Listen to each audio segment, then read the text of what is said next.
Deep in the metallic heart of the Batcave, where shadows have shadows, I was doing what I do best. Brooding. Darkness. No parents. Super rich. It's my thing. The Bat computer hummed, its massive screens reflecting only the endless void of my soul. Or, well, they were supposed to be. Justice is a lonely road, paved with darkness and cool gadgets.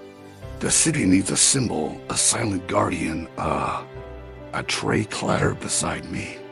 It was Alfred, holding a single perfectly cooked lobster thermidor on a silver platter. "Sir," he said, with that voice that could cut through my deepest, most dramatic thoughts, "your brooding session has now entered its third hour. The screen you've been intensely staring at is, in fact, off.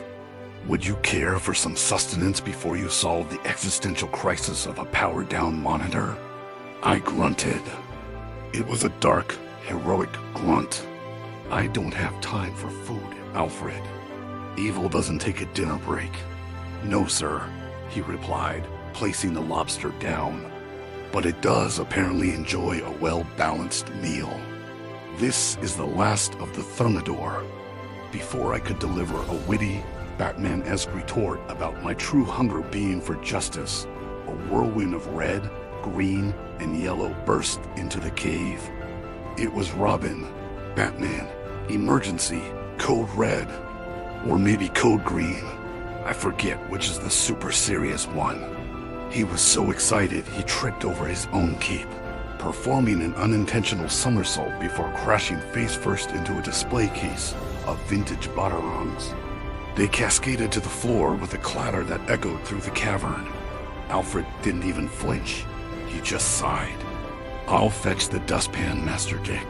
Ignoring the batarang avalanche he'd caused, Robin scrambled to his feet, holding up a phone. "Batman, look, it's the Joker. He's terrorizing Gotham's central grocery store. It's pure chaos."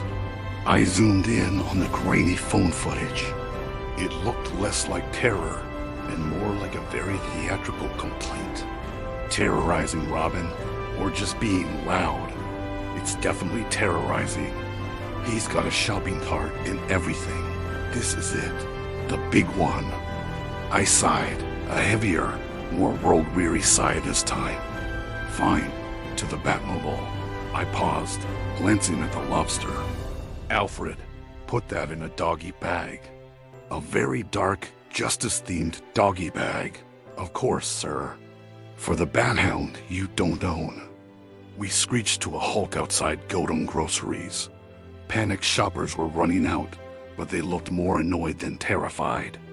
One woman muttered, "Honestly, the nerve of some people," as she pushed her cart past us.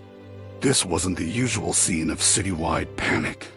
We stormed inside, capes billowing dramatically, and there he was. The Joker. He wasn't holding hostages or juggling bombs. He was standing in aisle 7 hair and beauty, aggressively shaking an empty can of hairspray at a terrified-looking stock boy named Kevin. "What do you mean you're out?" Joker shrieked, his voice echoing among the shelves of shampoo and conditioner. "This is Villainous Volume Superhold Edition. It's limited. Do you have any idea how hard it is to maintain this architectural masterpiece?" He gestured wildly at his green hair. "It requires structure. It requires commitment. It requires this specific lilac-scented aerosol of pure genius." I strode forward, my voice dripping with gravel and gravitas. "Joker, it's over." He spun around.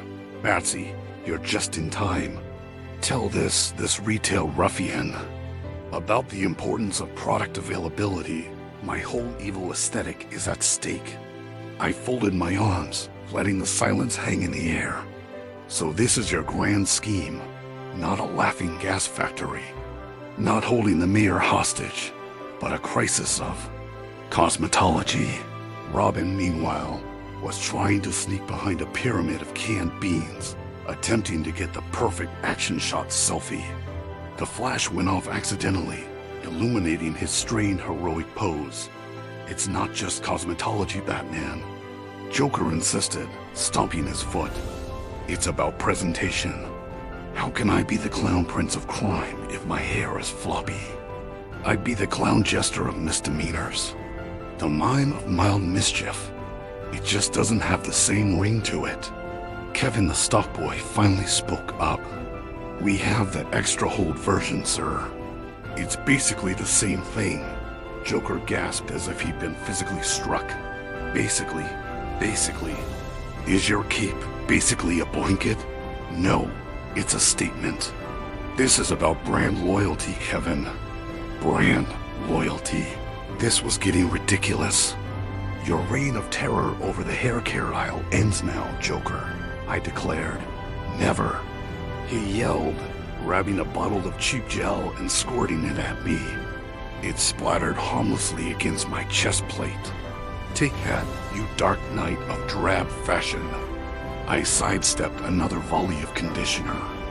You know, for a guy obsessed with style, that purple suit is a choice.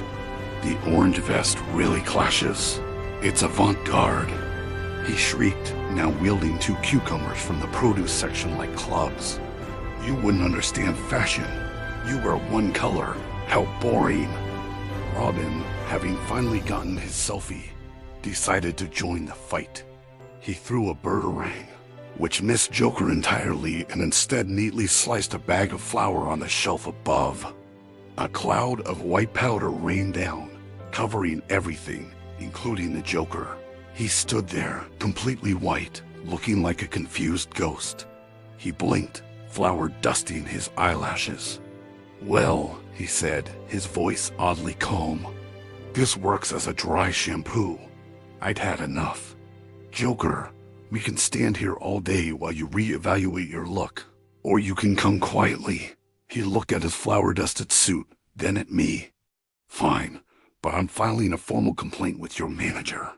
The service here is atrocious. Back in the Batcave, the cleanup was underway. Alfred was meticulously sweeping up the batarangs Robin had knocked over. Another successful night, sir? He asked, not looking up. Robin was glued to his phone. Guys, my post is going viral. Hashtag flower power. Hashtag hero hair. I got like 12 likes already. I stood before the Bat computer, which was now on, displaying crime statistics and city schematics. This is why I work alone, I muttered, trying to recapture my brooding momentum. Indeed, sir, Alfred said, depositing the batarangs back into their case. You and your 2 sidekicks work so very, very alone. By the way, your lobster is in the bat fridge. I took the liberty of reheating it. I stared at my reflection in the dark screen. Maybe justice didn't need me to brood right now. Maybe it needed me to eat a perfectly reheated crustacean. It's a lonely job, but someone has to do it. Thanks for watching. Don't forget to like and subscribe for more tales of solitary, definitely alone heroism.